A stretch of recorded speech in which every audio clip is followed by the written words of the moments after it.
আমি 1978 সালের রাষ্ট্রপতি নির্বাচনে প্রচারণার মাধ্যমে এই জাতীয়তাবাদী আদর্শে বিশ্বাসী হয়ে দীর্ঘ 47-48 বছরের পথ চলা বিরতিহীনভাবে চলছে এবং এই রাজনৈতিক কর্মকাণ্ড করতে গিয়ে আমার মনের একটা লালিত স্বপ্ন একটা বড় পরিসরে জনসভা করা। আর বড় সভা পরিবেশের জনসভা করতে হলে জাতীয় সংসদে প্রতিনিধিত্ব করতে পারলেই সেভাবে জনসভাটা করা সম্ভব। এবং দেশকে নিয়ে, আমার এলাকা নিয়ে, কটিয়াদী পাকুন্দিয়া এলাকা নিয়ে অনেক ইচ্ছা আকাঙ্ক্ষার বিষয় আমার মনের মধ্যে আছে। আমি এই জন্য নিরবিচ্ছিন্নভাবে গণসংযোগ এবং দলীয় কর্মকাণ্ড করে যাচ্ছে। বিগত আন্দোলন সংগ্রামে বাংলাদেশের যে কয়টি উপজেলায় ব্যাপক আন্দোলন হয়েছে, এর মধ্যে পাকুন্দিয়া এক। এই আন্দোলন করতে গিয়ে আমি অনেক মামলার আসামি হয়েছি।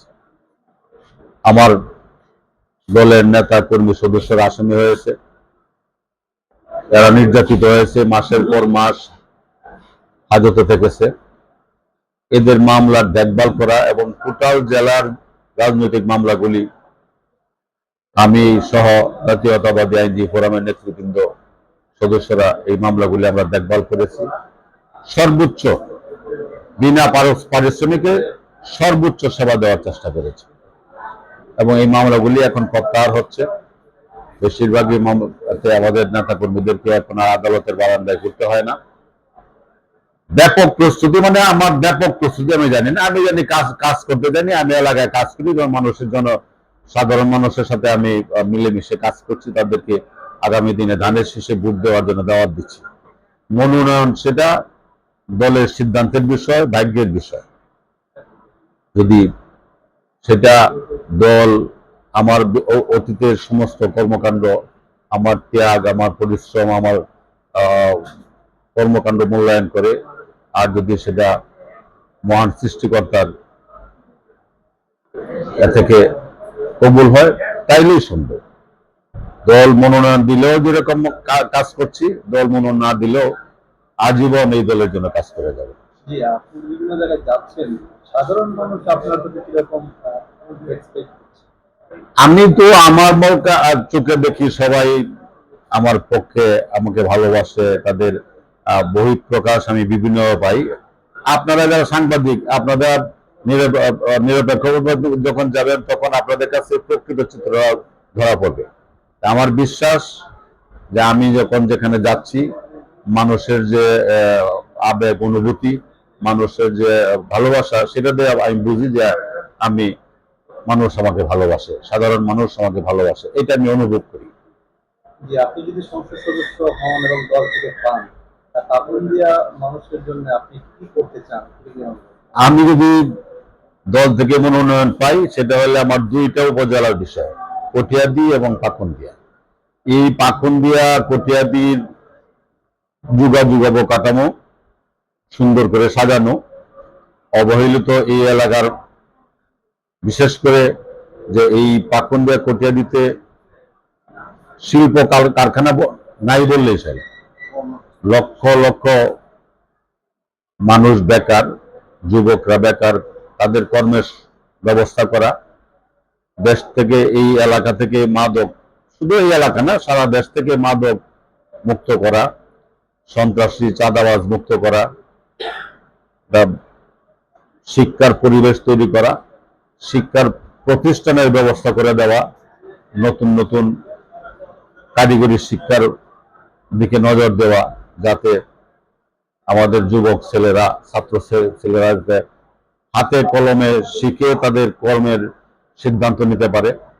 তারা যেরকম সরকারি চাকরি, বেসরকারি চাকরি, দেশের বাইরের চাকরি, ঠিক সেরকম উদ্যোক্তা হিসাবেও তারা কর্মে প্রবেশ করতে পারবে।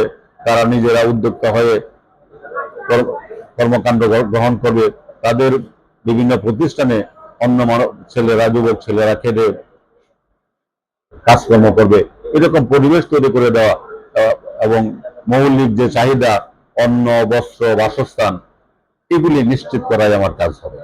জি, আমরা জানি যে আপনি পাকুন্দিয়া উপজেলার বিএনপির বর্তমান আহ্বায়ক।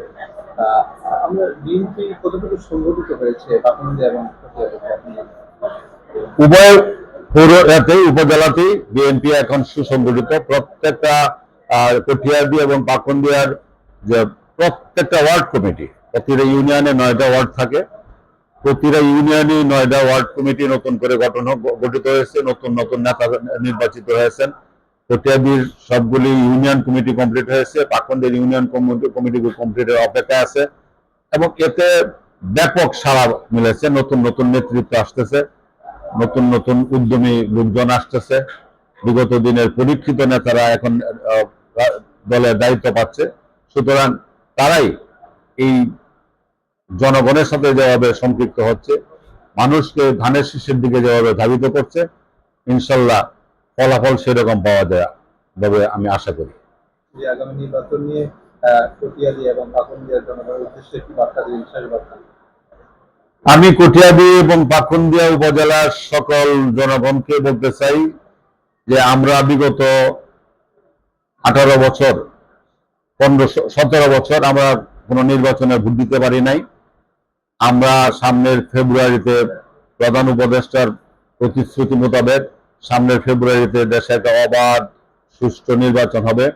এই নির্বাচনের মাধ্যমে জনগণের যে ভোটের অধিকারের জন্য আমরা লড়াই করেছি, এই নির্বাচনের মাধ্যমে সেই এটা প্রতিষ্ঠিত হবে, মানুষের আকাঙ্ক্ষাটা প্রতিষ্ঠিত হবে এবং মানুষ, সাধারণ মানুষ ধানের শীষের পক্ষের, ধানের শীষকে ভালোবাসে এবং আমি কটিয়াদি এবং পাকুন্দিয়ার সমস্ত মানুষজনকে বলবো যে আসুন আমরা একসাথে কাজ করি, একসাথে ঐক্যবদ্ধ থাকি এবং আমাদের ধানের শীষের পক্ষে আমরা ঐক্যবদ্ধ থেকে আগামী নির্বাচনে অংশগ্রহণ করি।